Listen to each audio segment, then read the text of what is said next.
으로 기도드립니다. 아멘. 오늘 우리 소선지자 중에 마지막이죠. 말라기. 왜 제가 다른 거를 안 했냐고 생각하면요, 그 새벽 예배 하고 있습니다. 그래서 새벽 예배에서 다 이 말씀을 마치고 말라기에서 이제 마지막 부분으로 하고, 참 우리가 그 소선지자들을 보면서 깨달은 것이 하나님의 사랑입니다. 하나님의 사랑이 그 심판하고 징계하고 우리가 원하지 않는 모습을 보여주고 있는데, 이것이 다 사랑이에요. 그래서 우리가 이것을 말씀을 오늘도 받을 때 깨닫고 생각해야 되는 것이 하나님의 사랑.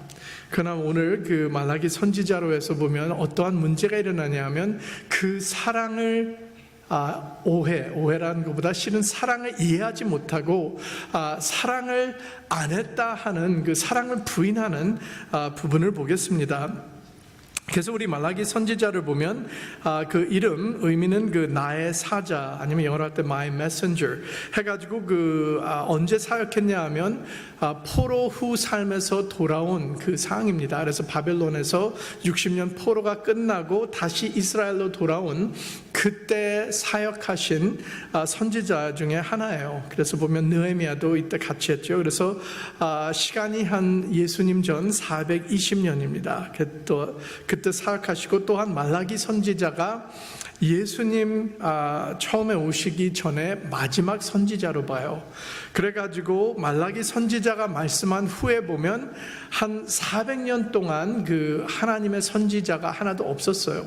그래가지고 하나님의 음성이 이 땅에 구약 시대부터 신약 시대까지 그 침묵한 그때가 있습니다. 그래서 400년 동안 잠잠할 때고, 말라기는 마지막 선지자로 말씀하는 그 부분 오늘 보겠습니다. 말라기를 보면 4장밖에 안 돼요. 55절밖에 없습니다. 그러나 특징이 55절 중에 37절이 하나님께서 말씀하신 거예요. 그래서 보면 그 부분으로 보면, 그 퍼센티지로 보면 성경책 중에서 제일 많은 하나님께서 직접 대화하는 부분이 나오는 책이 말라기 선지자입니다. 보면 그 포맷, 그 내용, 이거를 보면 어떻게 된 포맷이냐면 disputation이라는 것은 다투는 말씀, 그러한 걸로 해서 가르쳐줘요. 어떻게 하냐면 하나님께서 말씀을 선포합니다. 그러면 백성들이 그것을 질문해요. 그러면 하나님께서 답을 줘요. 그래서 이러한 식으로 말라기 전체가 일어나고 있습니다. 그래서 여기 보면 중점 보면 백성들의 백성들이 하나님의 사랑을 의심하고 있어요. 하나님께서 사랑한다 그러면 백성들은 잘못된 생각하면서 하나님의 사랑이 어디 있었느냐, 진짜 우리를 사랑했냐 하면서 보면 의심하는 그 모습 보고 있죠. 그래서 그 사람들의, 여기 보면 그 이스라엘 백성들이 하나님께서 내가 너를 사랑했다 했는데, 그러면 아멘으로 받아들여야 되는데, 언제 사랑했어요? 진짜 어떻게 사랑했어요? 그러한 질문이 나온다면 무엇이 잘 이해 못했다는 것이죠. 참 우리가 누구한테 사랑 고백했다 그러면 짝사랑할 때 그런 오해가 일어날 수 있잖아요. 짝사랑해서 내가 그 사람 사랑한다 그러면 내가 왜 너를 사랑해? 그러한 표현이 지금 일어난 거예요. 하나님께서는 짝사랑하지 않았는데 백성들은 하나님의 사랑을 무시한 모습으로, 그것이 왜 일어났냐 하는 그 말씀을 오늘 보게 되는데, 먼저 배경을 보아야 됩니다. 이때 보면 포로 산 후에 돌아왔다 그랬죠. 그러면 바벨론에서 60년 동안 고생하다가 다시 왔어요. 근데 이 고생하다가 다시 온 게 그 페르시아 바사 나라의 그 정부 감독으로 일어나잖아요. 그래가지고 그 바사 총독 밑에서 살고 있었어요.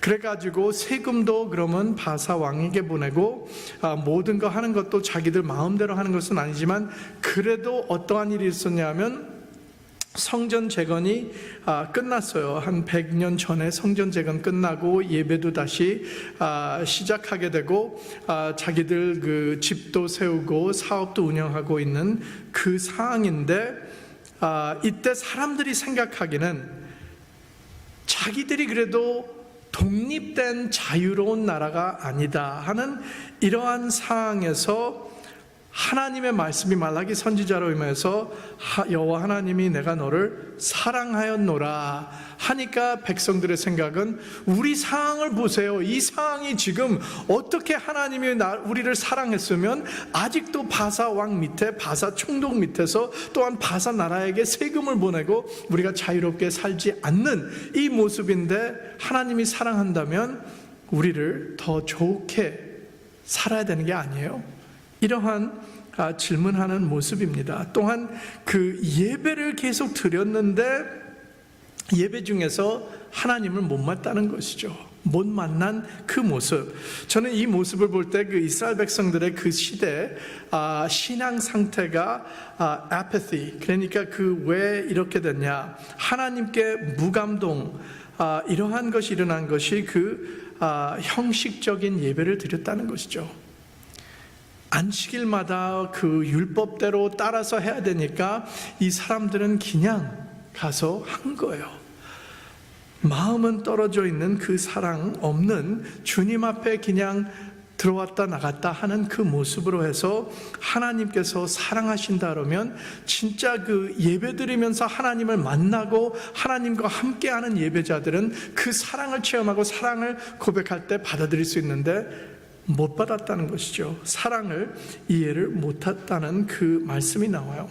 1장 1절 우리가 말씀을 관철하면 여호와께서 말라기로 이스라엘에게 말씀하신 경고라, 영어로 할 때는 oracle. 그래서 이것이 어떤 의미냐면 신탁, 예언. 그 히브리 원어 보면 의미는 부담입니다. 스가랴 선지자에도 같은 표현을 썼죠. 그래가지고 하나님께서 주신 말씀이 무겁다, 부담스럽다. 왜냐하면 그 죄를 지적할 때 사람들이 받기 싫어하는 말씀이에요. 참 우리가 그 하나님의 사랑이라 그러면 우리가 듣고 싶은 말은 축복 주고 건강해 주고 평강 주는 것이 사랑하다 그렇지만, 우리가 참으로 생각해 보면 부모 입장으로 우리가 내 자식을 사랑한다 그러면 사랑한다는 그 표현이 좋은 것만 주는 것이 아니라 그 자식이 잘못했을 때 징계해야 돼요. 바른 길로 갈 수 있도록 혼내켜 줘야 되는 것이에요. 그래서 지금 이스라엘 백성들은 자기들이 실은 주님의 손길에서 징계받았잖아요. 우상 숭배함으로 예레미야 선지자를 그 포로산 전에 계속 보내서 우상 숭배하지 말고 우상에서 떠나서 회개하라 그랬는데 계속 우상으로 매달리니까 하나님께서 바벨론을 세워가지고 들어와서 쳐서 586년 BC에는 그 예루살렘 성전까지 파멸했잖아요. 그리고 포로 삶으로 갔는데 포로 삶 60년 중에 하나님의 목적이 무엇입니까? 사랑하기 때문에 우상 숭배하는 것을 없애버리기 위해서 이방인 땅에 가서 포로 삶을 하라. 그게 뭐예요? 사랑. 하나님께서 사랑하셨기 때문에 징계한 것인데 지금 이스라엘 백성들은 그 말을 받아들이기 싫어했어요. 그래서 이것이 말라기 선지자에게는 부담이라 그래요. oracle, 부담이라, 무거운 말을 해야 되는데 이 백성들이 받아들이기 힘든 말을 나에게 주신 것. 그래서 보면 2절 여호와께서 가라사대 내가 너희를 사랑하였노라. 사랑할 때 그 아하브, 이것은 그 신약 아가페하고 똑같은 말이에요. 그 사랑, 조건 없는 무조건적 사랑, 절대적인 사랑. 내가 너희를 사랑하였노라 하는데 백성들은 상황을 보고 지금 이 상황에서 주님이 우리를 사랑하신다 그런 거 이해가 안 가네 하면서 어떻게 우리를 사랑하셨나이까? 하나님을 도전하는 거죠. 지금 어떻게 사랑한다 그러면 어떻게 사랑하셨어요? 지금 이 상황에서 내가 고생하고 있는데 고생 안 하게 하는 것이 사랑 아닙니까? 참 저는 이스라엘 백성들의 모습을 볼 때 우리의 모습, 나의 모습을 보면서 창피할 때가 많이 있어요. 왜냐하면 우리도 그렇잖아요. 내가 좋지 않는 상황이 일어났을 때 하나님 나를 사랑하시면 왜 이러한 것을 허락하십니까? 왜 내가 지금 환난과 고난과 힘든 시련을 당해야 됩니까? 우리는 항상 좋은 것을 원하잖아요. 하나님께서 좋으신 사랑이 충만하시면 나를 사랑한다는 것을 좋은 것으로만 줘야 된다. 그러나 그것이 아니라는 것을 여기서 하나님께서 보여주고 있어요. 근데 여기서 보면 더 힘든 부분이 나오는데 이것은 하나님께서 설명하는 거예요. 주께서 어떻게 우리를 사랑하셨나이까 하니까 나 여호와가 말하노라 에서는 야곱의 형이 아니냐 그러나 내가 야곱을 사랑하였고 구약의 역사를 좀 생각해야 되죠. 참 이때 보면 우리가 에서와 야곱을 생각하게 되면 어디로 뒤로 가야 되냐면 아브라함으로 가야 돼요. 창세기 아브라함이 창세기에서 그 하나님과 언약을 받을 때 하나님께서 아브라함을 선택하면서 이 땅에서 너의 아버지 땅에서 떠나라 그랬죠. 그래서 아브라함은 어떠한 믿음을 가졌습니까? 어디로 가는 것도 모르는데 하나님께 순종함으로 떠났어요. 그래가지고 하나님께서 언약을 세웠지요. 그 언약 약속한 것은 내가 너의 후손을 축복하여서 이 하늘에 있는 별보다 더 많은 백성을 만들겠다 하는 그 약속이 아브라함으로 일어나가지고 아브라함에게 하나님께서 자손을 준다 그랬는데 어떻게 됐죠? 아브라함이 얼만큼 가다가 사라하고 아이가 안 생기니까 사라가 하갈을 보내가지고 동침해서 이시마엘을 낳잖아요. 그러나 하나님께서는 약속하신 대로 100세에 이삭을 줬죠. 그래서 하도 너무 기가 막혀서 아브라함이 아들을 laughter. 왜냐하면 100세 된 사람이 내가 할아버지가 어린 아기를 낳았으니 이것은 웃긴 것이다. 그래가지고 이삭을 낳죠. 그래서 이삭이 계속해서 쌍둥이를 낳게 되잖아요. 에서와 야곱을 낳는데 에서가 첫째고 그 발꿈치를 붙잡고 나온 야곱입니다. 그래가지고 여기 이스라엘 백성들이 이때 말라기 선지자가 하나님께서 지금 말을 할 때 내가 에서는 야곱의 형이 아니냐 했으면 그것을 다 알아요. 깨달은 것이 에서가 장자로 태어났으면 하나님께서 그 에서를 택하고 축복이 그 아들에게 임해야 되는데 에서가 아니고 보면 야곱이 장자 받게 됐잖아요. 그래가지고 야곱으로 해서 12지파와 또한 다윗 해서 예수님 메시아가 나오게 되는 것이 다 그 연결이에요. 그러면 여기서 이것을 하나님께서 설명하는 것은 보면 어떻게 해서 그것으로 해서 우리가 하나님의 사랑을 깨닫게 되냐. 그래서 하나님께서 설명할 때 보면 이렇게 설명합니다. 3절 에서는 미워하였으며 그의 산들을 황무케 하였고 그의 산업을 광야에 실랑에게 붙였느니라. 우리가 이 말씀을 들을 때 보면 이것을 참 힘들게 해석할 수 있고 아니면 쉽게 해석할 수 있어요. 힘들게 보면 왜 이렇게 했을까? 하나님이 불공평하지 않느냐? 왜 에서는 미워하고 야곱을 사랑했을까? 그러나 우리는 이렇게 보면 돼요. 하나님께서 우주 만물 창조자로서 하나님이 우주 만물 창조주로 해서 모든 것이 주님의 손길 안에 있잖아요. 그래서 주님께서는 선택한 것이 야곱입니다. 그래가지고 야곱을 여기서 성경에서 사랑하였다고 에서를 미워하였다는 게 이게 실은 그 히브리 언어에서 누안스가 우리 생각과 달라요. 어떻게 되냐면 에서를 미워했다는 것이 싫어했다는 것이 아닙니다. 하나님께서 사랑하는 그 모습이 야곱을 더욱 사랑해가지고 에서 사랑하는 거 비교하면 에서를 미워하는 것 같다. 예수님도 이러한 표현을 썼어요. 나를 따르는 자는 뭐라 그랬죠? 형제 자녀 자기 엄마 아버지를 미워해야 되고 나를 더 사랑해야 된다. 그래서 그걸 어떠한 표현했냐면 그 표현이 의미는 예수님을 사랑하는 것이 더 커가지고 제일 더 많은 사랑이 예수님한테 가서 그 부모들을 사랑하는 것이 미워하는 것 같이 돼야 된다 하는 그 비교의 표현이에요. 그래서 여기서도 하나님도 에서 미워했다는 것은 에서의 사랑하는 것이 야곱을 그만큼 더 사랑했다. 그러나 그 결과 보면 야곱을 더 사랑하고 에서는 그냥 평범한 사랑으로 놔둔 그 모습이 어떻게 되냐면 그 사람의 본성이 나타나고 그 본성대로 살게 돼요. 우리가 에서를 보면 어떠한 모습이냐면 에서는 사냥을 좋아했어요. 사냥을 좋아해서 밖에 나가서 뛰놀고 그 또한 배를 위해서 산 모습입니다. 그래가지고 사냥하다가 하루는 들어와서 배가 고플 때 그 야곱이 팥죽을 만들었을 때 팥죽을 달라 그랬을 때 야곱이 그러면 너의 장자 명복을 나에게 팔라 했을 때 에서는 어떻게 했죠?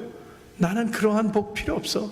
하나님과 상관 그 필요 없어. 그러니까 그냥 줘. 내가 너 그 장자 명복을 팔겠다 해서 팥죽으로 팔았잖아요. 그래서 에서의 모습 보면 자기의 본성이 드러나면서 하나님 곁에 떠나고 하나님을 사랑하지 않는 모습이 나와요. 그래서 에서가 나중에 이방인 여자들을 선택하고 결혼하게 됩니다.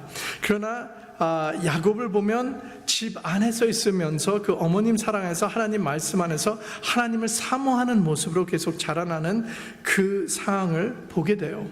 그래서 그 사랑의 결과가 에서보다 야곱이 그 사랑을 더 받게 되고 그 축복, 나중에 보면 그 장자 명복 축복을 그 받게 되는 그 모습, 하나님의 축복을 받게 되는 것이 이스라엘 나라로 해서 볼 수 있어요. 오늘날도 우리가 보면 이스라엘 나라가 있잖아요. 그러나 에돔 나라는 찾을 수가 없어요. 뭐냐면 그 하나님의 말씀대로 그 에돔, 그 에서 족속의 그 나라가 에돔입니다.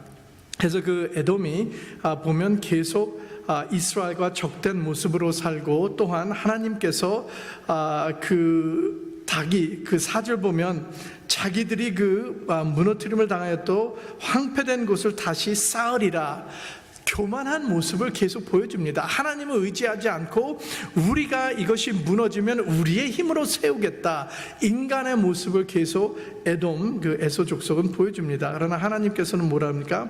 내가 너희가 그들은 쌓을지라도 나는 헐리라. 사람들이 그들을 일컬어 악한 지경이라 할 것이요, 그 여호와의 영영한 진노를 받은 백성이라. 그래서 하나님께서 저주받은 백성으로 알게 된다는 것이에요. 그래서 이 에돔 나라들이 언제가 없어졌냐 하면 185 BC, 예수님 전 185년도에 그 주다스 마카비라는 사람이 마지막으로 에돔과 싸워가지고 아예 없애버려졌어요. 그래서 그 에돔 백성들이 흩어지고 없어져서 오늘날 보면 에돔은 전혀 이 땅에서 찾을 수 없고, 그러나 오히려 이스라엘은, 야곱의 족속은 오늘도 찾을 수 있다는 것이에요. 참 이 말씀을 보면서 우리가 그 5절에 보면 여호와께서 이스라엘 지경 밖에서 크시다리라. 그래서 모든 것을, 세상 사람들도 보면 하나님께서 행하신 모든 것이 다 오늘도 볼 수 있다는 것을 깨닫게 된다는 것입니다. 참 여기서 보면 하나님의 능력과 권세, 또한 하나님의 크신 그 사랑, 이것을 인정하게 될 수 있도록 보여주는데, 하나님 말씀에서 주는 교훈 보면 어떻게 해서 그 이스라엘 백성들은 하나님의 사랑을 의심했을까? 때로는 우리도 의심할 때 있는데, 여기서 주는 교훈은 첫 번째 이것입니다. 잘못된 초점을 가지면 그래요. 우리가 이렇게 보면 됩니다. 이스라엘 백성들이 왜 하나님께서 내가 너희를 사랑하였노라 했을 때 받아들이지 않고 의심하고 질문했냐 하면, 잘못된 초점을 가졌어요. 자기들 마음대로 자기들이 보는 것은, 자기들의 생각, 자기들의 시각은 우리 입장으로 보니까 지금 이 상황이 아직도 바사 손길 안에서 우리는 살고 있고 자유롭게 살지 않고 참 삶이 힘듭니다. 그러니까 주님께서 사랑 안 하는 것입니다. 그러나 이 잘못된 초점은 어떻게 되냐면, 그들은 자기의 눈으로, 자기들의 시각으로 보는 거죠. 그러나 하나님의 시각은 무엇이죠? 하나님의 그 초점과 하나님의 시각은 무엇이죠? 이 백성들을 경건하게, 깨끗하게 하기 위해서 바벨론 포로산 돌아와도 바로산 밑에서 하면서 계속 우상숭배니 뭐니 다 없애버리고 깨끗한 믿음으로 살 수 있도록 사랑하기 때문에 그것을 그러한 힘든 시련으로 해서 깨끗하게 하는데 그것을 안 받아들였다는 것이에요. 부모, 자녀 관계를 보면 돼요. 우리가 부모 입장으로 해서 우리 자녀를, 우리 자식을 사랑한다 그러면 사랑을 표현해 주죠. 그러나 때로는 그 자식이 잘못된 방향으로 가고 범죄한 잘못된 그 삶을 살게 되면 우리는 어떻게 됩니까? 그 자식을 때로는 혼내켜 줘야 돼요.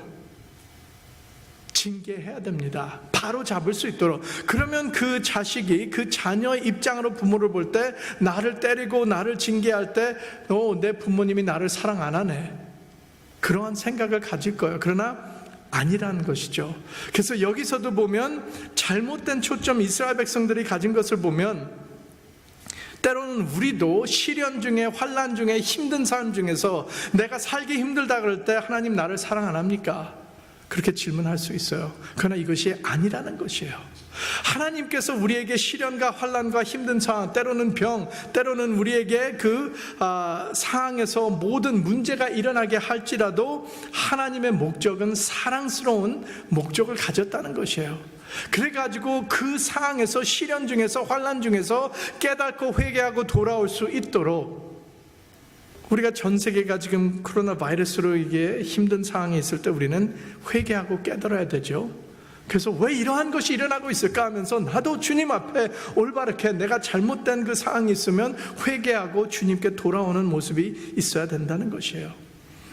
그래서 이스라엘 백성들은 이 상황에서 이해를 못했지만 우리는 이해할 수 있어야 됩니다. 우리는 볼 수 있어야 돼요. 왜냐하면 예수 그리스도 이 상황에서도 보면 우리가 사도 바울을 보면 이것을 깨달았어요. 사도 바울은 어떻게 했어요? 감옥 안에서 그 자기가 아무 잘못 없었는데 매맞고 감옥 안에 갇혀 있을 때 밤중에 어떻게 했죠?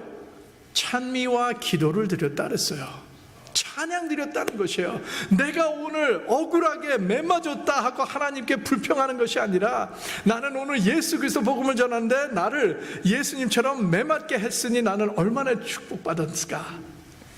내가 감옥에 지금 온 것도 예수 그리스도 때문에 왔으니 얼마나 축복받았을까 하는 그 모습이에요. 이러한 것이 우리의 믿음을 사도 바울처럼 가져야 돼요. 그래서 어떠한 상황일지라도 하나님께서 나를 사랑하신다, 사랑하시기 때문에 나에게 이러한 상황이 일어날지라도 나는 주님의 사랑 안에서 살고 있다. 두 번째 주는 교훈은 우리 루틴, 일상의 일에 위험이 있다는 것을 깨달아야 돼요.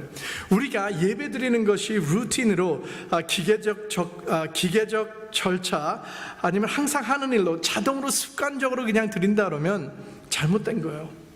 우리가 예배 드리는 것이 그 순서고 있고 뭐 해가지고 해서 어느 분들은 실은 눈 감고 들어와서 눈 감고 모든 것을 하고 돌아갈 수 있어요. 그래서 나는 예배 부활교회 34년 동안 그 한동안에 내가 하루도 주일도 한 번도 안 빠져서 모든 거 다 안다, 모든 말씀도 다 아니까 나는 눈 감고 다 있어도 다 괜찮다. 이러할 때 우리가 참 그 교만한 모습이죠. 근데 이러한 실수가 일어날 수 있어요. 왜냐하면 내가 참 루틴으로 일상의 일에 모든 걸 하는 것이 기계적으로 계속 하기 때문에 나는 다 안다. 참 이때 이사야 선지자의 말씀이 우리에게 닿게 됩니다. 이사야 29장 13절 말씀, 주께서 가라사대 이 백성이 입으로는 나를 가까이하며 입술로는 나를 존경하나 그 마음은 내게서 멀리 떠났나니 그들이 나를 경외함은 사람의 계명으로 가르침을 받았을 뿐이라. 형식으로 이러한 것을 주님은 원치 않다는 것이에요. 우리가 예배드리러 들어왔으면 내가 주님과 함께하는 이 시간이다, 주님과 나는 그 사랑을 나누고 신령과 진정한 예배자가 되어야 된다는 것이에요. 이 성전에 들어올 때마다 나는 주님과 만나는 시간이다, 친밀한 교제 갖는 시간이라 사랑을 고백하고 사랑을 체험할 수 있는 우리의 예배가 되어야 된다는 것이에요. 그러면 우리가 이 예배당 성전에 들어올 때마다 우리는 순서에 의지하면서 그대로 따라하면서 어떻게 해야 된다 하는 것이 중요한 것이 아니죠. 내 마음, 내가 주님과 그 사랑을 충분히 알리고 받아들이고, 또한 주님께서 나에게 말씀하신다, 하나님께서 항상 우리에게 말씀하실 때 내가 안 받아서 우리의 문제잖아요. 말씀을 받을 수 있는 준비가 됨으로 해서 내가 오늘도 주간에 살아가는 말씀, 인도의 말씀을 받고 나 깨닫고 죄 책망받으면 회개하고 주님께 돌아올 수 있는 이러한 예배자가 되기를 주님의 이름으로 축복합니다. 세 번째 주는 교훈은 하나님의 주권적인 선택에 대해서요. 이것은 하나님께서 보면 선택이라 그러면 사람들이 항상 하나님의 그 선택한다 그러면 어떠한 그 잘못된 생각이 일어나냐면 누가 선택받고 누가 안 받았냐, 그게 중요하지 않은 것 같아요. 참 그것은 하나님께서 하나님의 주권으로 하는 거예요. 하나님께서 우주만물 창조자로 누구를 아브라함을 선택하고, 그러면 왜 이스라엘 백성을 선택하고 한국 사람은 안 선택했냐? 하나님이 하신 거예요. 그거는 하나님 왜 따집니다. 왜 한국 사람을 선택해야 되는데 아브라함을 선택해가지고, 아니요, 하나님의 주권이에요. 그래서 하나님의 주권을 우리는 인정해야 됩니다. 이것을 쉽게 보면 이렇게 돼요. 내가 고아원을 들어가서 고아 50명이 있는데 그 중에 나는 딱 한 아이만 선택하겠다. 그러면 내가 고아원 들어가서 한 아이, 내 마음에 드는 아이를 선택하잖아요. 그러면 그 나머지 49, 그 나머지 아이들이 왜 나는 안 선택했어? 저거 불공평하네? 실은 그렇게 해도 소용이 없는 거잖아요. 왜냐하면 내 마음대로 하나님만 선택할 수 있으면 하나님만 선택하는 거예요. 하나님께서도 하나님의 주권으로 선택하실 때 그 선택이 주님 손길 안에 일어나고 우리는 모른다는 것이에요. 야곱과 에서, 하나님께서는 태어나기 전부터 야곱을 선택했다 그랬어요. 하나님의 마음, 하나님의 뜻대로. 그래서 하나님께서 모든 것을 알고 선택했죠. 그래서 이렇게 되면 무엇을, 어떠한 것이 우리에게 들어오냐면 겸손이 들어와요. 왜냐하면 전능하신 하나님께서 우리를 창조하시고 우리에 대한 모든 것을 알고 우리를 택하여 주셨다는 것이에요. 또한 우리가 예수 그리스도 믿게 되고 믿음으로 살 수 있게 되는 것도 내가 잘나서가 아니라 하나님의 은혜로, 하나님의 택함 받은 우리들이 구원을 받았다는 것이에요. 그래서 참 이것도 보면 수수께끼예요. 많은 사람들이 이것 때문에 그러면 어떻게 된 거냐, 이상한 대화도 일어날 수 있는데, 구원은 이렇게 되죠. 에베소서 2장 8절부터 9절 보면 그 은혜를 인하여 믿음으로 말미암아 구원을 얻었나니 이것이 너에게 난 것이 아니요 하나님의 선물이라. 행위에서 난 것이 아니니 이는 누구든지 자랑치 못하게 함이니라. 무슨 말이냐면 구원이라는 것도 하나님의 선택 안에서 일어난다는 것이에요. 참 신기해요. 우리가 인간으로 해서 우리가 감히 하나님이 나에 대해서 어떻게 할 것을 모르는 것을 내가 한다는 것이 아니라는 것이죠. 하나님께서는 다 알고 선택하고 하나님께서 구원의 그 길을 인도하고 은혜를 베풀어 주셨기 때문에 내가 이 시간에 성전에 나와서 예수님을 믿고 구원받은 확신이 있으면 내가 잘나서가 아니라는 것이에요. 하나님의 은혜로, 하나님의 선택함으로 이루어졌다는 것이에요. 그럼 우리는 어떻게 됩니까? 감사해야 돼요. 말씀을 정리하면 하나님이 행하시는 모든 것이 하나님의 뜻대로 하나님의 사랑하심으로 일어난다는 것이에요. 또한 하나님의 목적을 이루기 위해서, 하나님의 영광을 이루기 위해서 모든 것을 주님의 손 안에서 다 주님의 주권으로 일어난다는 것이에요. 우리 부활교회도 34년 동안 오늘 이 땅에서, 이 토론토에서 참 주님께서 인도해 주신 것이죠. 사람이 할 수 없어요. 하나님께서 인도해 주시고 하나님의 그 택함받은 백성들이 모여서 같이 예배드리고 같이 참 예수님의 몸된 교회가 된 것이죠. 그래서 우리가 참 주님께서 우리를 사랑해 주시고, 또한 요한복음 6장 30절 말씀 보면 예수님께서 부르시는 자들, 예수님께서 오시는 자들은 다 예수님이 받아들인다 그랬어요. 그래서 우리가 여기서 걱정하지 마세요. 어느 분은 그러면 내가 선택받았냐 안 받았냐. 지금 이 성전에 나와서 예수 그리스도를 믿고 예배 드림으로 내가 주님 앞에 나와서 그 믿음의 길로 살 수 있다는 것은 예수님이 나를 사랑하여 주시고 주님께서 나를 선택하여 주셨다는 것이에요. 그렇기 때문에 우리는 참 계속 주 안에서 믿음의 길로 끝까지 가고 주님의 심판날에도 우리는 담대한 믿음을 가질 수 있어요. 왜냐하면 주님께서 선택하셨기 때문에. 그러나 내가 참 그 의심하지 마세요. 내가 선택받았냐 안 받았냐, 오직 하나님만 알고 계십니다. 그러나 우리에게 중요한 것은 주님의 사랑이에요. 그래서 이 사랑은 예수 그리스도 십자가의 죽음으로 해서 우리 제사함 받을 수 있도록 모든 사람들의 죄를 예수님께서 감당하셨다는 것이에요. 그래서 오늘 우리는 하나님의 사랑에 대한 의심하지 말고, 하나님이 사랑하시다 그러면 예수 그리스도 십자가, 나의 구원받을 수 있도록 내가 제사함 받을 수 있는 그 십자가의 모습이 하나님의 사랑을 나한테 확증한다. 내가 믿음으로 주님은 나를 사랑하신다는 것을 확실히 믿고, 예수님께서 가까이, 주님과 나와 가까이 주님 오실 그날까지 끝까지 예수님과 함께 동행하는 믿음의 삶을 살아갈 수 있는 저와 우리 성도님들 되시기를 주님의 이름으로 축복합니다. 아멘. 기도드리겠습니다. 살아계신 하나님 아버지, 감사합니다. 하나님의 주권 안에서 우리를 택하여 주시고